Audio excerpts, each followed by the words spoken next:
My name is Mackenzie, and I work with Utah State University and Nikki Frey collecting and analyzing data at the Parley Canyon Wildlife Overpass. Today I'll be presenting some of the work we've been doing and how we do it. We measure the effectiveness and success rates for the largest wildlife overpass in Utah that was built back in 2018. For centuries, encroachment of human development in wild landscapes, particularly roads, have caused major ecological and economic issues. Wildlife crossing structures were implemented to protect both drivers and animals on roadways. Historically, roads have served as barriers, disrupting wildlife migration routes and access to food sources. They also fragment habitats, isolating animal populations. For many species, finding safe ways to navigate across these roads is essential for survival. Unfortunately, collisions between wildlife and vehicles are becoming increasingly common, posing a growing threat to both animals and motorists. A study done in 2021 estimated 1 to 2 million crashes between large animals and vehicles happen in the U.S. annually, and over $8 billion in property damages have been charged. This is a problem for both motorists and wildlife populations. Major highways and roadways affect migration patterns of many different species across the country. Notice how all of these lines in the top right photo abruptly end at the interstate fence and force the deer to either turn around or walk the fence line until some way across is discovered.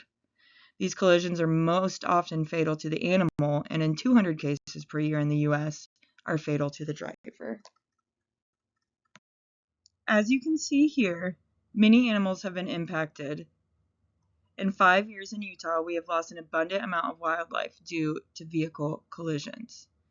For example, 36,741 mule deer have been impacted due to wildlife vehicle collisions alone. Wildlife crossing structures are built to reconnect landscapes that have been disrupted by roads, highways, or railways. They allow animals to go over or under the road without the risk of being hit by traffic. They are strategically placed where high numbers of large animals cross busy roads. They can be very small, like a culvert for rodents or reptiles, or very large, like the Parley Canyon Overpass.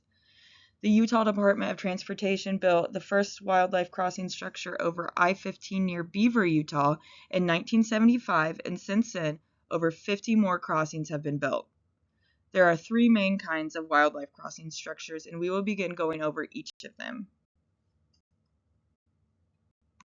A culvert is a channel or tunnel under a roadway or railway covered with embankment around its entire perimeter.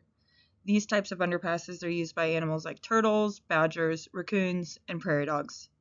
Underbridges are larger tunnels under roadways that allow animals to walk through. Animals like bobcats, mule deer, coyote, and as you can see here, an alligator can use these. Here, you can see a mule deer buck utilizing the underpass in Wyoming.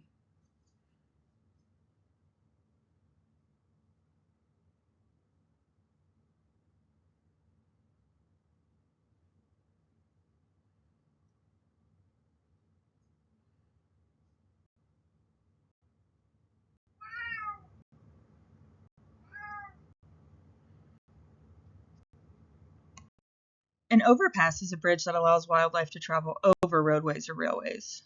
They are designed for a wide range of species and usually have fencing around the area to guide animals towards the overpass.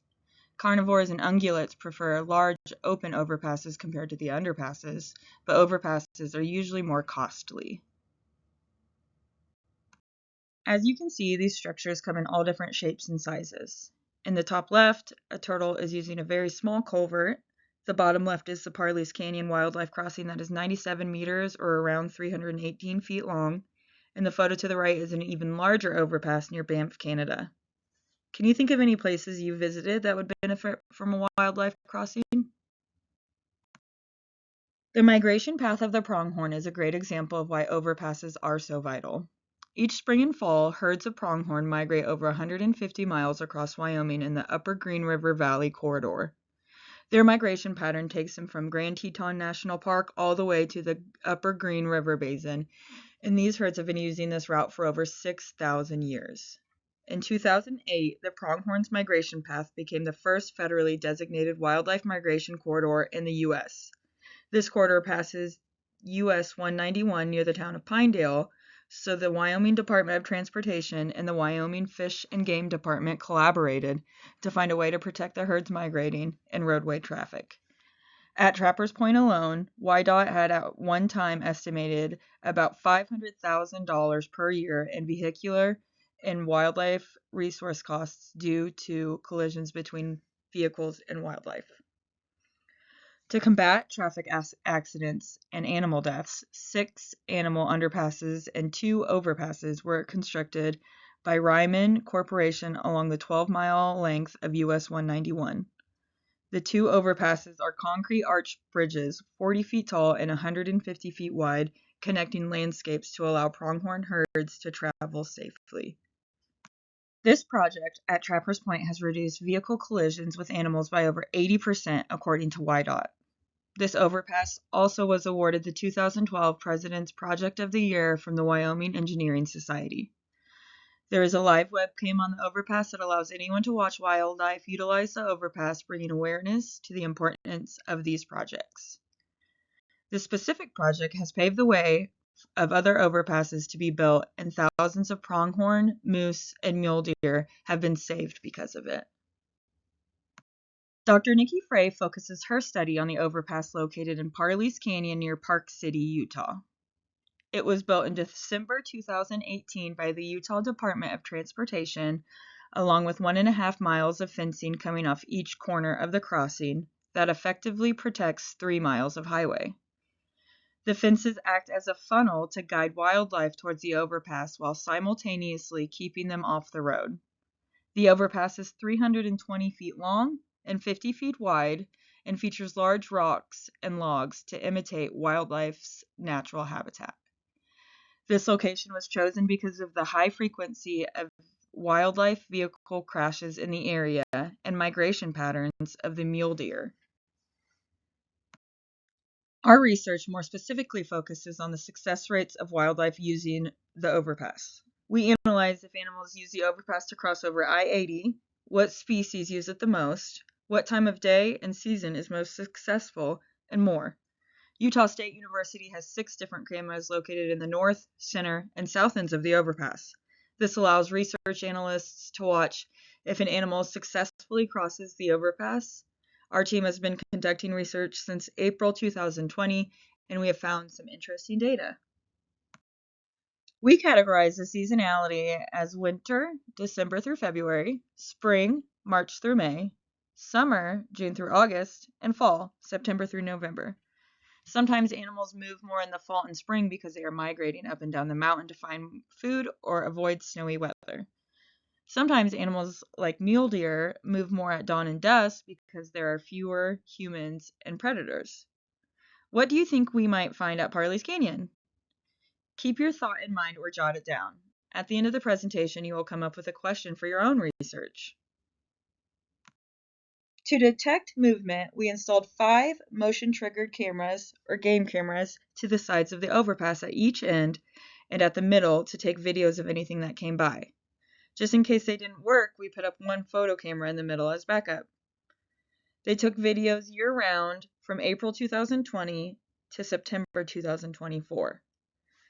To see if an animal crossed, we needed to detect them on the camera on one side of the highway, the middle, and then on the other side of the highway. If they just hang around but don't enter the overpass, it's just considered a visit. There are 3 main types of movements we see often. The first is a successful crossing. This means the analyst sees an animal in at least 2 of the camera locations. For example, we might see a mule deer enter the south side and exit in the north end. This would be successful. There is also a parallel movement, which means we catch an animal in either the south or north camera moving alongside the overpass. There is also an unsuccessful movement. This means an animal attempted to utilize the overpass but turns around before successfully crossing. We also have inconclusive data where the cameras only catch an animal in one of the cameras, like just the center, and we do not have enough information to identify if the crossing was successful or unsuccessful.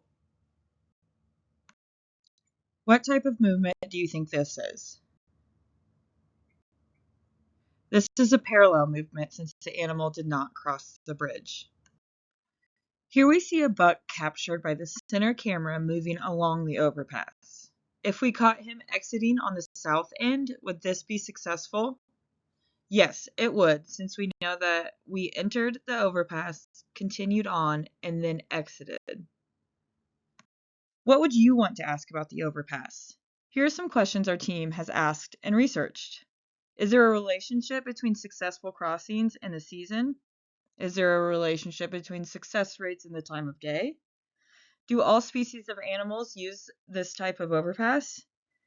Do larger animals need more space to successfully use the overpass? Now it is your turn to be the researcher. What kind of questions should we ask when researching the Parley's Canyon Wildlife Overpass?